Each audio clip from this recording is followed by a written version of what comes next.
Assalamualaikum warahmatullahi wabarakatuh. Apa kabar anak-anak semuanya? Semoga kita semua sehat walafiat ya. Sebelum pembelajaran dimulai, alangkah baiknya kita berdoa terlebih dahulu. Bismillahirrohmanirrohim.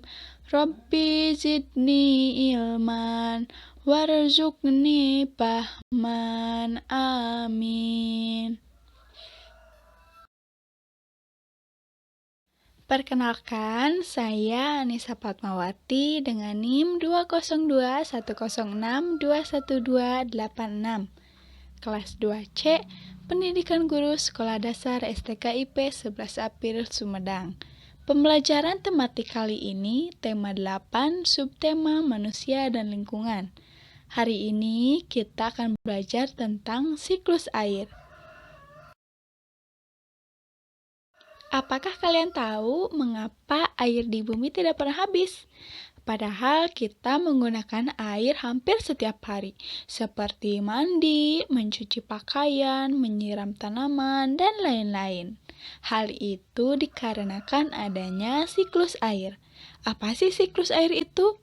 Siklus air merupakan sirkulasi atau perputaran air dari atmosfer menuju bumi, lalu kembali lagi ke atmosfer yang terjadi secara terus-menerus.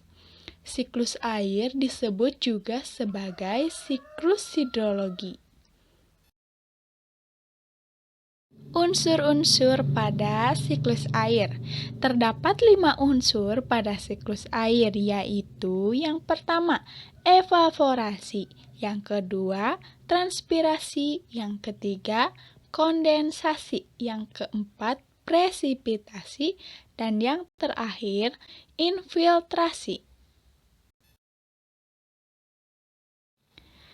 Selanjutnya, kita akan membahas unsur-unsur pada siklus air.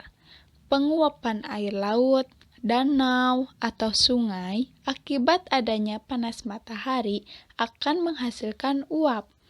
Uap tersebut akan naik ke atmosfer yang disebut evaporasi atau penguapan. Selain dari air laut, danau, atau sungai, penguapan juga terjadi pada tumbuhan jika tumbuhan terkena panas matahari. Proses ini dinamakan transpirasi.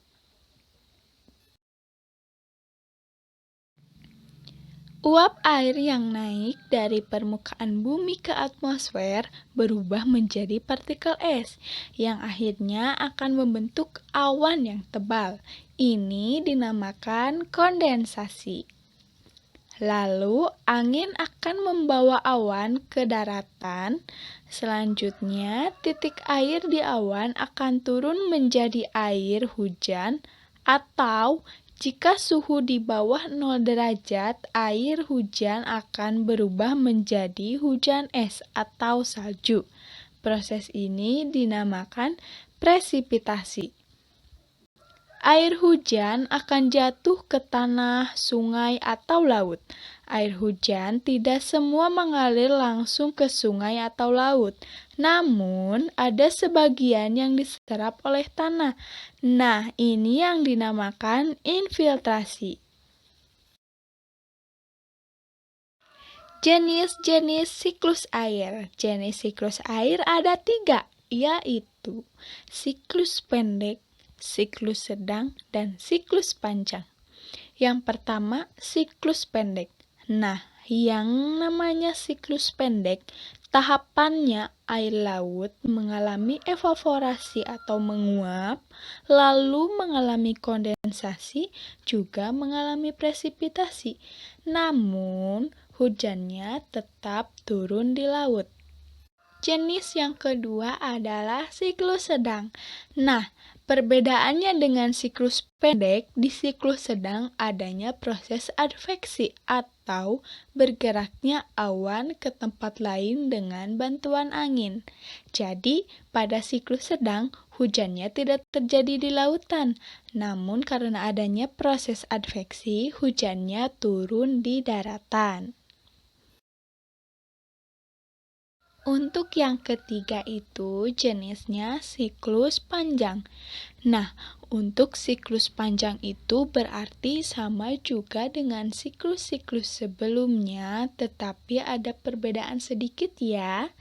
Jadi, air laut tetap mengalami penguapan atau evaporasi, tetapi uap ini sangat tinggi sekali ke atmosfer, lalu dibawa oleh angin kencang sampai ke pegunungan es yang suhunya di bawah 0 derajat. Kemudian turunlah salju di pegunungan.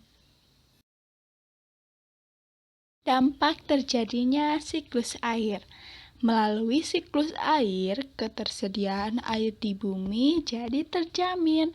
Siklus air yang terus berjalan menjaga ketersediaan air bersih.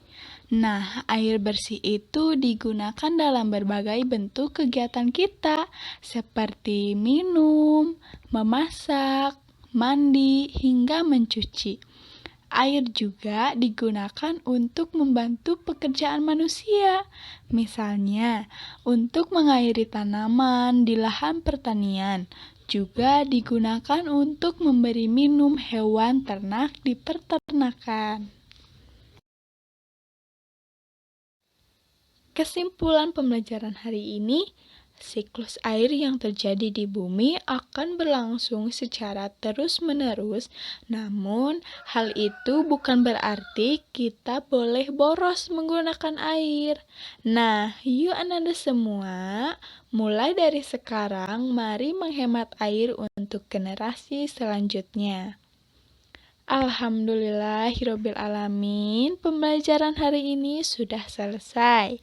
Terima kasih. Wassalamualaikum warahmatullahi wabarakatuh.